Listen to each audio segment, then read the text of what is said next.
আরজিকর আর্থিক দুর্নীতির তদন্তে কলকাতা পুরসভার ডেপুটি মেয়রের বাড়িতে পৌঁছে গিয়েছেন সিবিআই আধিকারিকরা। অতীন ঘোষ কলকাতা পুরসভার ডেপুটি মেয়র, তার বাড়িতে এই মুহূর্তে রয়েছেন সিবিআই আধিকারিকরা। সেখানে তল্লাশি, জিজ্ঞাসাবাদ চলছে। কয়েকজন সাক্ষীকে জিজ্ঞাসাবাদ করেই অতীন ঘোষের নাম উঠে আসে, আর এরপর তাকে জিজ্ঞাসাবাদ করতে চেয়েই একেবারে তার বাড়িতে সিবিআই আধিকারিকরা, এর আগে তার সঙ্গে যোগাযোগ করা হয়েছিল। অতীন ঘোষ আজ সময় দিয়েছিলেন, আর সেই মতোই সিবিআই আধিকারিকরা পৌঁছে গিয়েছেন কলকাতা পুরসভার ডেপুটি মেয়র অতীন ঘোষের বাড়িতে।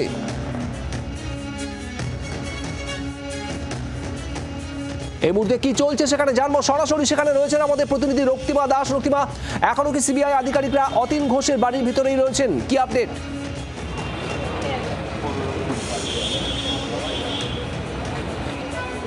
দেখো, এখনো পর্যন্ত সিবিআইয়ের আধিকারিকরা, 3 জন আধিকারিক তারা ভেতরে গিয়েছিলেন। এখনো কিন্তু জিজ্ঞাসাবাদ চলছে।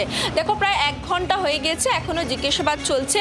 এবং তুমি জানো, তুমি যেমনটা বললে, আরজিকরের যে দুর্নীতির যে মামলা হয়েছিল, সেই দুর্নীতির মামলায় দেখো সিবিআই চার্জশিট পেশ করেছিল, এবং সেই চার্জশিটে যাদের নাম ছিল তাদেরকে ইতিমধ্যেই জিজ্ঞাসাবাদ করেছে সিবিআই। দেখো, সেই জিজ্ঞাসাবাদ থেকেই কিন্তু বারে বারে অতীন ঘোষের নাম উঠে এসেছে বলে যেটা সিবিআই সূত্র মারফত জানা যাচ্ছে, এবং সেখান থেকেই আজকে তাকে জিজ্ঞাসাবাদ করার জন্য সিবিআইয়ের আধিকারিকরা ইতিমধ্যে এসে পৌঁছেছেন। এছাড়া দেখো, যেহেতু যে আরজিকর যেখানে অবস্থিত, সেই এলাকার অর্থাৎ কাশীপুর বেলগাছিয়ার বিধায়ক অতীন ঘোষ। এছাড়া দেখো, তিনি রোগী কল্যাণ সমিতির সদস্য ছিলেন। অন্যদিকে দেখো, যখন 14 তারিখে যে ঘটনাটি ঘটেছিল, সেই সময়েও কিন্তু বারে বারে অতীন ঘোষের নাম উঠে এসেছিল। ফলত বিভিন্ন জায়গা থেকে এই আরজিকর কাণ্ডে বারে বারে অতীন ঘোষের নাম উঠে এসছে, এমনটাই জানা যাচ্ছে। এবং সেখান থেকেই আজকে তাকে জিজ্ঞাসাবাদ করার জন্য সিবিআইয়ের আধিকারিকরা রয়েছেন। তুমি এই মুহূর্তে দেখতে পাচ্ছ শ্যামবাজারের বাড়ির সামনে তার যে বাড়ি রয়েছে, তার নিচে সেন্ট্রাল ফোর্সও রয়েছে এই মুহূর্তে। এবং প্রায় 1 ঘন্টা অতিক্রান্ত হতে চললো, এখনো পর্যন্ত কিন্তু জিজ্ঞাসাবাদ চলছে বলেই যেমনটা জানা যাচ্ছে। সেই জায়গা থেকে দেখো, গতকালই যেটা জানা যাচ্ছে যে সিবিআইয়ের তরফ থেকে যোগাযোগ করা হয়েছিল, এবং সেই অনুযায়ী আজকে তারা আসেন এবং এখনো অবধি জিজ্ঞাসাবাদ চালাচ্ছেন।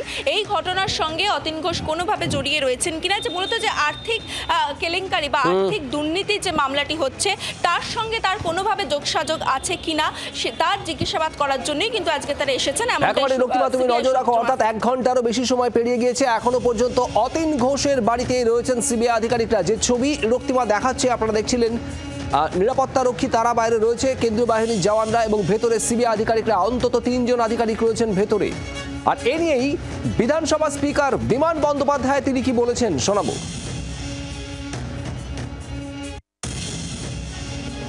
নির্বাচনে যেন আমাদের পর্যুদস্ত করার জন্য একটা চক্রান্ত হচ্ছে, এবং সেটা ইডিকে কাজে লাগিয়ে হওয়ার চেষ্টা করা হচ্ছে। তবে এইসব করে কিছু হবে না, এবং অতীনের বাড়িতে কেন গেছে আমি ঠিক সঠিকভাবে বলতে পারবো না। তদন্ত করে তাদের জিজ্ঞাসাবাদ করার অধিকার আছে, এই ব্যাপারে অস্বীকার করার কিছু নেই। তবে এইভাবে আমাদের গণতন্ত্রের কণ্ঠরোধ করা যাবে না। সজল ঘোষ বিজেপি নেতা আমাদের সঙ্গে রয়েছেন টেলিফোন লাইনে। সজল বাবু, আপনি শুনছিলেন স্পিকার বিমান বন্দ্যোপাধ্যায়ের বক্তব্য। অতীন ঘোষের বাড়ি সিবিআই আধিকারিকরা গিয়েছেন, তা নিয়ে তিনি বলছেন যে হেনস্থা করার একটা চেষ্টা চলছে, এভাবে গণতন্ত্রের কণ্ঠরোধ করা যাবে না। কি বলবেন? এই কথাগুলোই বলেছিলেন এরা পার্থ চ্যাটার্জির ঘরে যখন গেছিল সিবিআই। গণতন্ত্রের কণ্ঠরোধ করতে যায়নি। হ্যাঁ, নীলকণ্ঠ যে বিষটা ওরা গিলে, বিষটা নয়, এই যে মালটা গিলে এরা বসে আছে, সেগুলো গলা থেকে বার করতে গেছে, কণ্ঠরোধ করতে যায়নি। মানুষের গলার কাটা হয়ে আছে যারা, তাদেরকে গলা থেকে নামাতে গেছে। এখন বিষয়টা হচ্ছে, দেখুন এটা কি বিষয়ে গেছে অতীন ঘোষের বাড়িতে। এখন এদের এত দুর্নীতি, এত দুর্নীতি, এত দুর্নীতি তৃণমূলে, যে কার বাড়িতে যাচ্ছে, কোন ঘটনার তদন্তে যাচ্ছে, কোন কেসে যাচ্ছে। আরজিকরের কেসে গেছে আপনি জানেন না, আপনার স্বাস্থ্য দুর্নীতির কেসে গেছে কিনা সেটা আমরা জানি না, আমরা কোনো নিয়োগে জড়িত আছে কিনা আমরা জানি না। ফলে it's very early to predict, এক্ষুনি কিছু বলা মুশকিল। কারো ফর্সা সুন্দর দেখতে বলেছে নির্দোষ, এটা ভাবার কোনো কারণ নেই। অপেক্ষা করুন, আরেকটু বাদে আমরা নিশ্চয়ই সবাই বুঝতে পারবো কি কারণে গেছে, কেন গেছে। আর এটাও আশা করব যে তদন্তে সহযোগিতা করবেন উনি। যদি নির্দোষ হয় কি অসুবিধা আছে, ভয়ের কিছু নেই, ভাবনাও কিছু নেই। ধন্যবাদ। বিজেপি নেতা সজল ঘোষ আমাদের সঙ্গে ছিলেন টেলিফোনে। অতীন ঘোষের বাড়িতে এই মুহূর্তে সিবিআই আধিকারিকরা রয়েছেন। কলকাতা পুরসভার ডেপুটি মেয়র অতীন ঘোষের বাড়িতে সিবিআই। আরজিকর দুর্নীতি মামলার তদন্তেই সিবিআই আধিকারিকরা অতীন ঘোষের বাড়িতে গিয়েছেন বলে খবর, এবং সেখানে তল্লাশি, জিজ্ঞাসাবাদ চলছে। ঘন্টা খানেক সময়েরও বেশি পেরিয়ে গিয়েছে। সিবিআই আধিকারিকরা এখনো রয়েছেন অতীন ঘোষের বাড়ি। কাশীপুর বেলগাছিয়ার বিধায়ক অতীন ঘোষ, তার বিধানসভা এলাকার মধ্যেই পড়া আরজিকর হাসপাতাল, যে আরজিকর হাসপাতালের রোগী কল্যাণ সমিতির সদস্য ছিলেন অতীন ঘোষ। সূত্রের খবর, এই আরজিকর দুর্নীতি, আর্থিক দুর্নীতির অভিযোগে যে তদন্ত, সেই তদন্তে বেশ কয়েকজনকে জিজ্ঞাসাবাদ করতে অতীন ঘোষের কথা উঠে আসে। আর সেই সূত্রেই অতীন ঘোষকে জিজ্ঞাসাবাদ।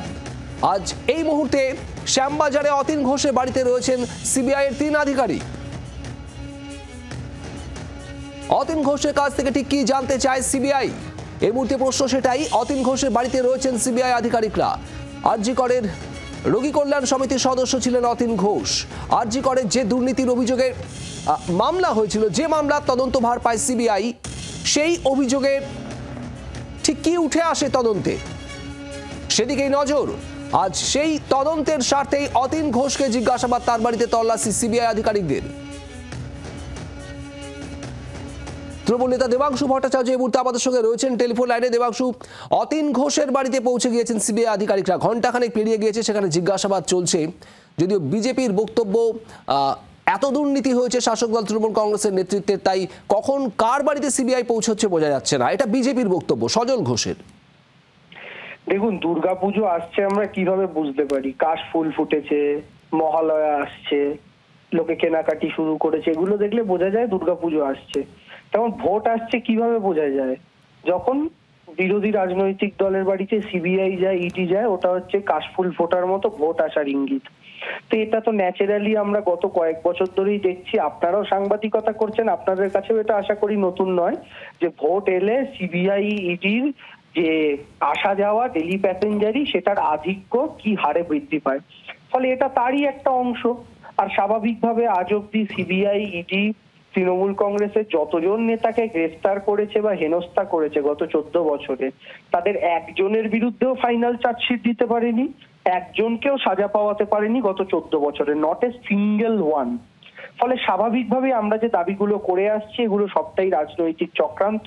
কাউকে হচ্ছে ভয় দেখানো, আর যারা ভয় পাবে না তাদের জেলে ঢুকিয়ে আটকে রাখা। শুভেন্দুকে জেলে ঢুকিয়ে আটকে রাখতো, কিন্তু ও ভয়েতে পোষ মেনে গেছে, তাই অমিত শাহের ঠ্যাং ধরে বিজেপিতে চলে গেছে।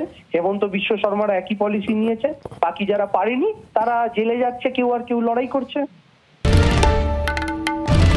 বাংলার আওয়াজ, বাঙালির আবেগ, জি 24 ঘন্টা।